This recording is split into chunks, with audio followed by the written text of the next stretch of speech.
Welcome to my new video, DNA fingerprinting, DNA typing और DNA profiling. What is DNA fingerprinting? DNA fingerprinting technically इसको हम DNA typing भी बोल सकते हैं, DNA प्रोफाइलिंग भी बोल सकते हैं. DNA फिंगरप्रिंटिंग जो है इसको हम यूज करते हैं, इट इज ऐसे डिफाइन कर सकते हैं कि एक ऐसी टेक्निक है जिसको हम पर्सन की आइडेंटिफिकेशन के लिए यूज करते हैं उसके डीएनए की स्पेसिफिसिटी को के बेसिस पर. बेसिक नॉलेज कुछ डीएनए के बारे में, इस टेक्निक के बारे में हम लें. ये टेक्निक सबसे पहले इन्वेंट की सर एलेक जेफरीज ने 1985 में लाइसेस्टर यूनिवर्सिटी में यूके में, और इंडिया में इसको टेक्निक को स्टार्ट किया डॉक्टर वीके कश्यप ने और डॉक्टर लाल सिंह.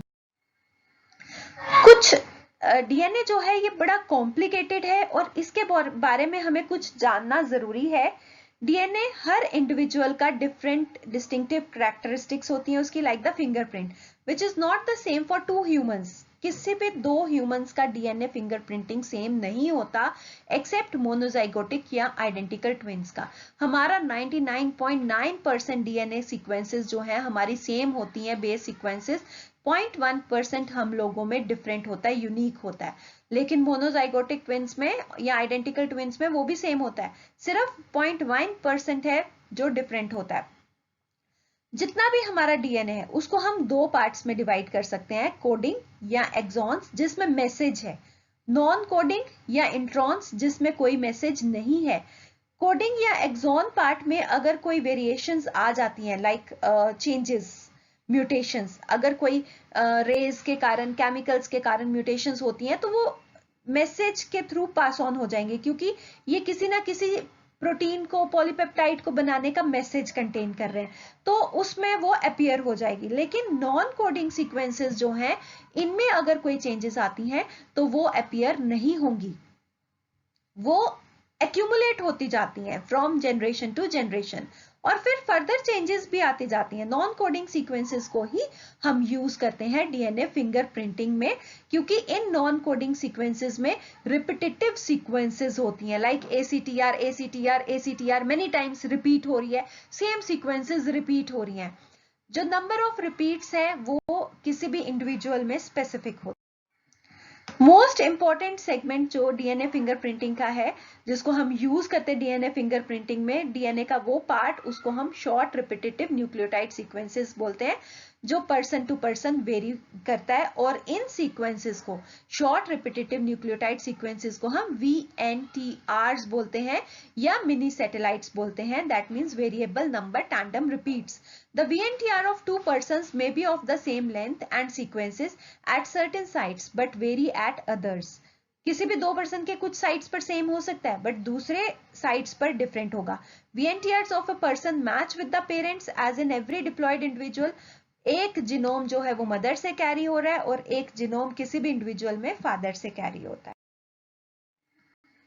लाइकवाइज जैसे ये मदर का क्रोमोसोम है और ये फादर का क्रोमोसोम है, ये मदर के क्रोमोसोम से डीएनए है और ये फादर. आप देखोगे कि कुछ साइट्स पर तो मैच कर रहा है बट सभी साइट्स पर ये मैच नहीं करता. अब अगर हम इनको मैच करेंगे with that of the child, तो आप देखो कि मदर से भी कुछ साइट्स पर मैच करेगा और कुछ साइट्स पर फादर से मैच करेगा. Now various steps which are involve in DNA fingerprinting. What are the various steps which are involved in DNA fingerprinting? That is isolation of the. सबसे पहले हमें डीएनए को सेपरेट करना है. हमारे न्यूक्लियस के अंदर न्यूक्लिक एसिड है, डीएनए या आरएनए, और न्यूक्लिक एसिड ही जेनेटिक मटेरियल है. Majority of organisms except few viruses उनमें आरएनए एक्ट करता है, बाकी सब में डीएनए एक्ट करता है एज जेनेटिक मटेरियल. अब हमें इसको कट करना है. In order to cut the DNA with restriction enzymes, हमें इसको प्योर फॉर्म में सेपरेट करना है. सबसे पहले तो हमें सेल के अंदर से डीएनए को निकालना है. सेल के अंदर, न्यूक्लियस के अंदर डीएनए है, तो हमें सेल और न्यूक्लियस को ब्रेक करना पड़ेगा. सेल और न्यूक्लियस जो है वो various types of proteins, lipids, polysaccharide से बना हुआ है.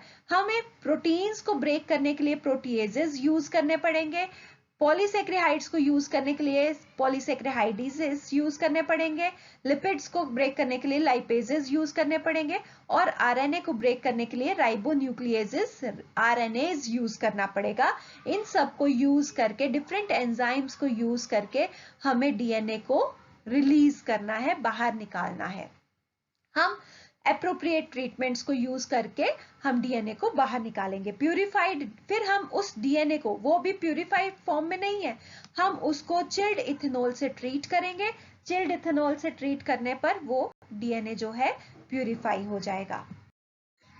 उसके बाद हमें डीएनए को स्पेसिफिक लोकेशंस पर कट करना है।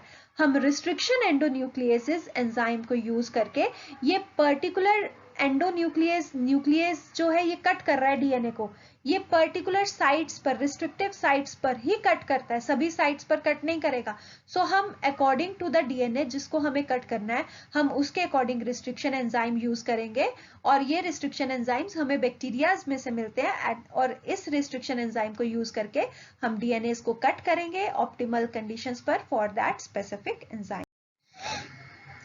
Amplification of DNA using PCR.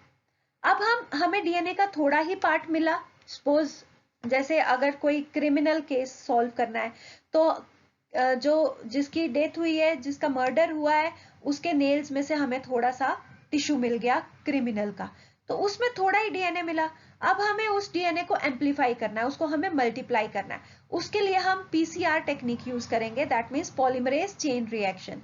इस टेक्निक से हम एक डीएनए फ्रेगमेंट से हम बहुत सारे डीएनए फ्रेगमेंट्स बना सकते हैं। सबसे पहले हम डीएनए जो फ्रेगमेंट हम ले रहे हैं उसको हम सेपरेट करेंगे हीट करके जब सेपरेट करेंगे, और फिर हमें उसमें डीएनए सेगमेंट नया बनाना भी है, तो हम एंजाइम यूज करेंगे डीएनए पॉलीमरेज। लेकिन DNA polymerase enzyme high temperature पर एग्जिस्ट नहीं करता। जब ये डीएनए हाई टेम्परेचर पर एग्जिस्ट नहीं करता है, तो उस टाइम पर हमें ऐसा डीएनए पॉलीमरेज चाहिए जो थर्मोस्टेबल हो, जिस पर टेम्परेचर का इफेक्ट ना होता हो। तो इसके लिए हम एक बैक्टीरियम थर्मस एक्वेटिकस से हम ऐसा एक उसका डीएनए पॉलीमरेज यूज करेंगे, क्योंकि ये बैक्टीरियम हाई टेम्परेचर पर ही मिलता है। इसका जो डीएनए पॉलीमरेज है वो हाई टेम्परेचर को टॉलरेट कर सकता है।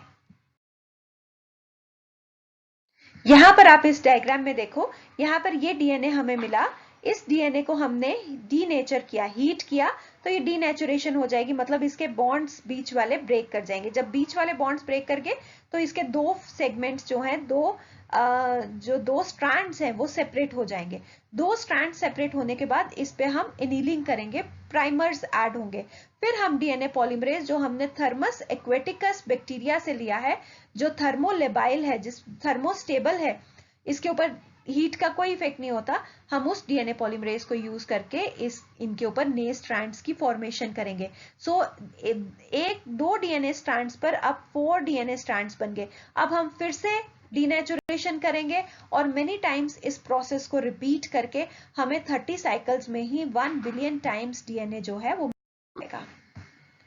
देन एगेरोस जेल इलेक्ट्रोफोरेसिस, जो डीएनए हमें मिला उसको हम एगेरोस जेल प्लेट पर डालेंगे।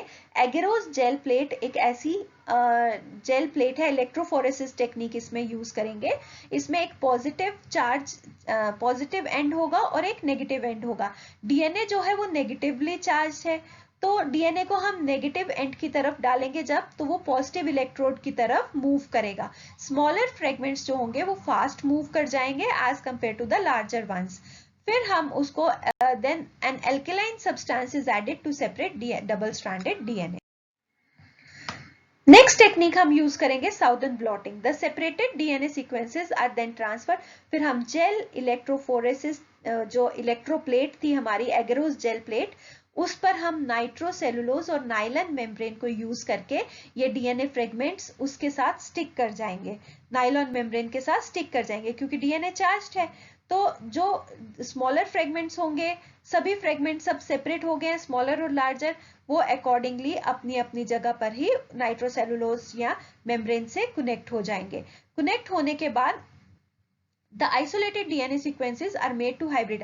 अब हम उनको हाइब्रिडाइज करेंगे with the available radioactive DNA या कॉम्प्लीमेंट्री या VNTR. जो हमें VNTR सीक्वेंसेस पता है, कुछ सीक्वेंसेस हम रखेंगे, उन सीक्वेंसेस के साथ वो कनेक्ट कर जाएंगे. लाइक एडेनिन थाइमिन के साथ जुड़ जाएगा, साइटोसिन ग्वानिन के साथ, ग्वानिन साइटोसिन के साथ, और थाइमिन जो है एडेनिन के साथ. These DNA sequences, इनको अब हम प्रोब्स का नाम देंगे इस मेथड को, कि नाइट्रोसेलुलोज मेम्ब्रेन पर लिया, फिर हमने उसके प्रोब्स बनाए. इसको हम साउदर्न ब्लॉटिंग बोलेंगे after the name of the inventor E.M. Southern.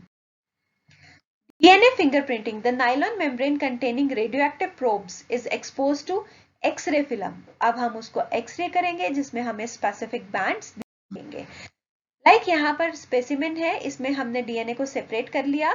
जैसे मैंने आपको बोला कि हमें मर्डर, जो जिसका मर्डर हुआ है उसके नेल्स में से या उसके या कहीं पर भी साइट पर हमें मर्डरर का हेयर पार्ट मिल जाता है, कुछ टिश्यू पार्ट मिल जाता है, तो वो हमारा स्पेसिमेन हो गया. उसमें से हमने डीएनए ले लिया.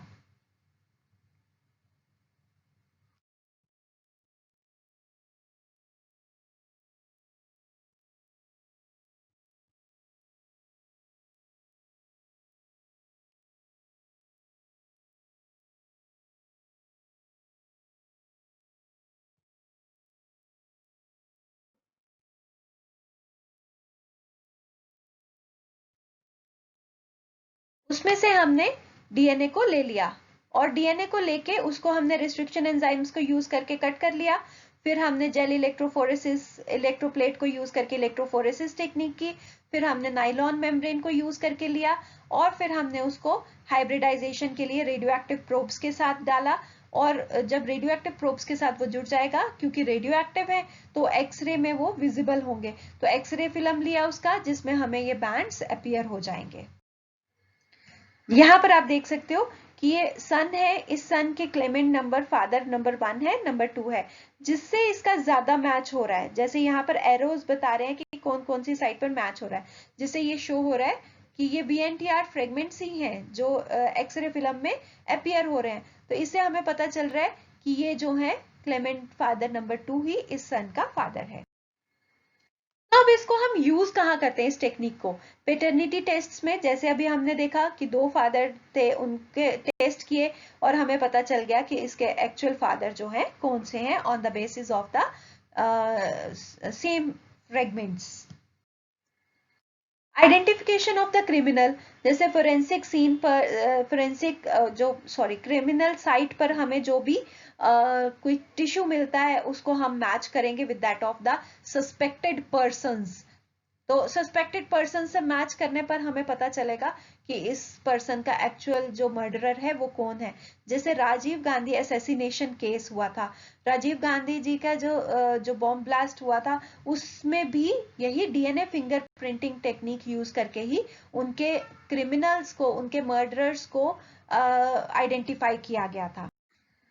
देन एवोल्यूशन को स्टडी करने के लिए, डीएनए फिंगरप्रिंटिंग को हम एवोल्यूशन के लिए भी स्टडी करते हैं. This technology is helpful in finding out genetic relationship between ethnic groups and different races of.